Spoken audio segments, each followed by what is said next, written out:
There's one question that a lot of people ask me on a regular basis is that, if they're looking to live a humble lifestyle, I mean, forget the fancy penthouses and the ocean view condominiums, etc., but if they want to be a part of real Costa Rica and live in a I'm not going to say a rural area because you're in Ciudad Colón, which is only 20 minutes from the city, but I mean, if somebody wanted a simple lifestyle and let's say they bought a simple home, how much do you think somebody would need to actually be able to live comfortably here? If you break away from the American diet and go to the Costa Rican diet, which I think is excellent.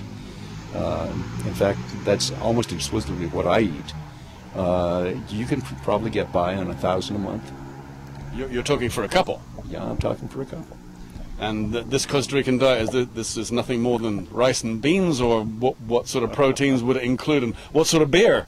Well, it doesn't include beer because none of us drink, but you get the cheaper cuts of meat. You get a lot of chicken.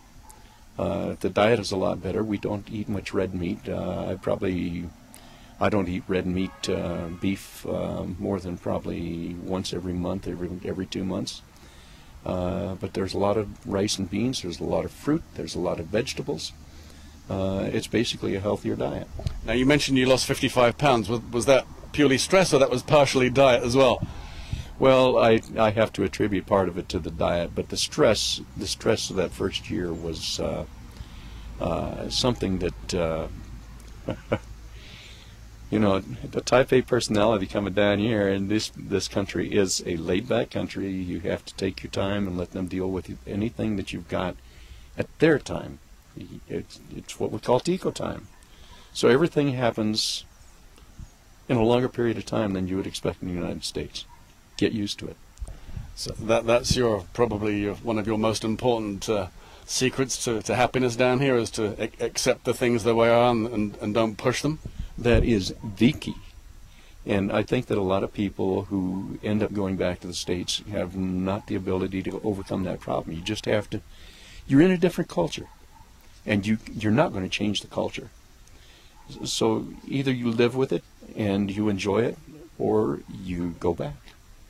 Yeah, I get emails all the time from people who talk about the same sort of thing, where people simply can't accept the fact that it's different. It's not just that they speak Spanish, which for most of us is a different language, although a beautiful language.